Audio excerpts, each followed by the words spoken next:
Ravanan RV அப்படிங்கிற ஒரு ஐடியில இருந்து, வணக்கம், தற்போது எனக்கு செவ்வாய் திசையில் நல்ல வேலை கிடைத்து உள்ளது. ஆனால் தந்தையை இழந்து விட்டேன். மீதம் உள்ள செவ்வாய் திசை எப்படி இருக்கும்? என் கடன்கள் எப்போது அடைபடும்? அப்படிங்கிற கேள்வி கேட்டிருக்காரு. 3/7/84 Madurai 6:30 AM. 3/7/84 sorry 3/7/84 6:30 AM Madurai. எக்ஸாக்டா வரப்போகுது உங்களுக்கு ஹாரோஸ்கோப். ஸோ உங்களுக்கு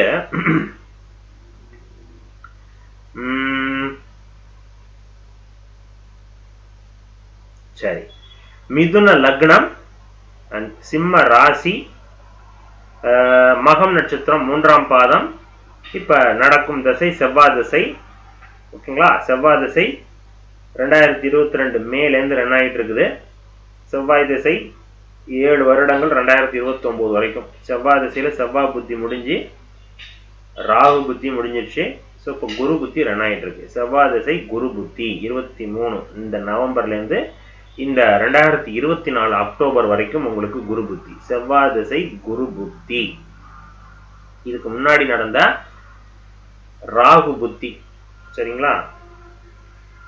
ராகு புத்தியில அந்தரம் மேபி இருக்கலாம். ஸோ அந்த காலகட்டம் இந்த வருடம் 2023 நடந்த சனி பெயர்ச்சி உங்களுக்கு சாதகமாக இல்லை. ஏன்? 9ஆம் பாவகத்தில் சனியினுடைய பெயர்ச்சி அண்ட் செவ்வாய் திசை, செவ்வாயும் உங்களுக்கு சனியோடு தொடர்பு, 9ஆம் பாவகாதிபதியோடு தொடர்பு. ஸோ இதெல்லாம் என்ன ஆகும்? 9ஆம் பாவகாதிபதி அடி வாங்குது. தந்தையினுடைய உடல் ஆரோக்கியம் அல்லது தந்தைக்கும் உங்களுக்குமான ரிலேஷன்ஷிப், கொஞ்சம் டிஸ்டன்ஸ் மெயின்டைன் பண்றது, இதெல்லாம் கொடுக்கணும். சரிங்களா? அப்ப இது ஒரு சின்ன ஒரு நெருடல் அப்படின்னு எடுத்துக்கலாம். அந்த அமைப்பு தான் மரணம் அப்படிங்கிற அமைப்பு காட்டுது. இது அவங்களுடைய ஜாதகத்திலையும் பக்காவை ரிஃப்ளெக்ட் பண்ணியிருக்கோம். சரிங்களா? இந்த கிரக சேர்க்கையை வைத்து தந்தை இழப்புன்னு சொல்ல முடியாது. தந்தைக்கு பாதிப்பு, தந்தையின் உடல் ஆரோக்கியம் கவனமா பார்த்துக்கணும். தந்தைக்கும் உங்களுக்குமான ரிலேஷன்ஷிப் பெருசா இருக்காது, கொஞ்சம் விலகி இருந்தா நன்மை, கருத்து வேறுபாடுகள் கிரியேட் ஆகிட்டு இருக்கும். இது போன்ற அமைப்புகளை சொல்ல முடியும்.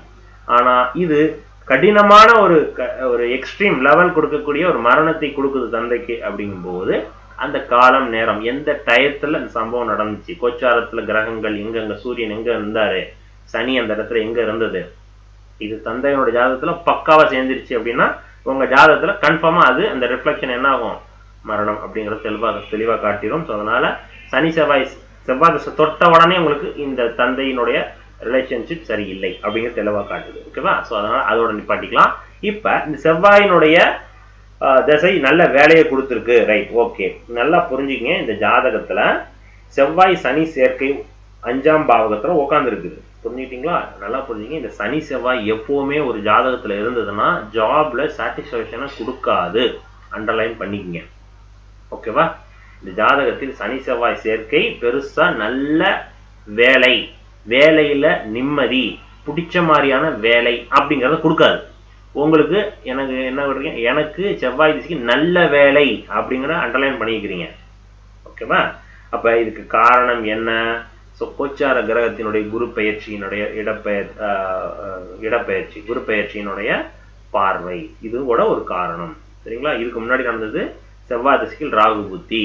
ஸோ அதுவும் உங்களுக்கு குருவோட தொடர்பு, குரு பார்த்த ராகு. ஸோ இதெல்லாம் இருந்துச்சுன்னா பணத்தை கொடுக்கக்கூடிய குருவினுடைய பார்வை பெற்ற கிரகங்கள் பணத்தை கொடுத்துரும். வேலையின் மூலமாக அல்லது பிசினஸின் மூலமாக அல்லது நண்பர்கள் வழிகாட்டுதலின் மூலமாக, அது வேலையின் நிமித்தமாக கூட இருக்கலாம். ஸோ இந்த அஸ்பெக்ட்ல தான் பணம் நடந்திருக்குதுங்க. புரிஞ்சுட்டீங்களா? ஆனா சனி செவ்வாய் சேர்க்கை இந்த கேட்டகரிலாம் இருக்கும். ஸோ அதனால நல்ல வேலை கிடைச்சிருக்கலாம், ரைட், ரன் பண்ணிக்கிட்டே இருங்க.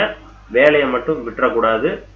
பிடிக்கலனா கூட அதுக்கேற்ற மாதிரி நம்ம தயார்படுத்திக்கணும். இந்த அஸ்பெக்ட்ல மைண்டை ஃபிக்ஸ் பண்ணிக்கங்க. ஓகேவா?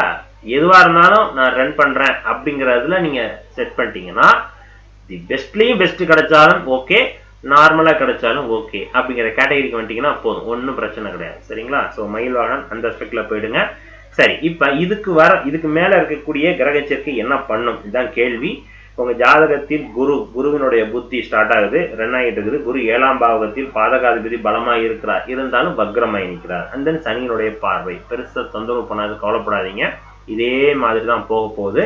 ஸோ மறுபடியும் சனி புத்தி உள்ள வரும்போது கொஞ்சம் கவனம். எப்ப எப்ப சனி புத்தி உள்ள வருது? ஜாதகத்தை உங்களுக்கு காட்டுறேன் ஒரு நிமிஷம்.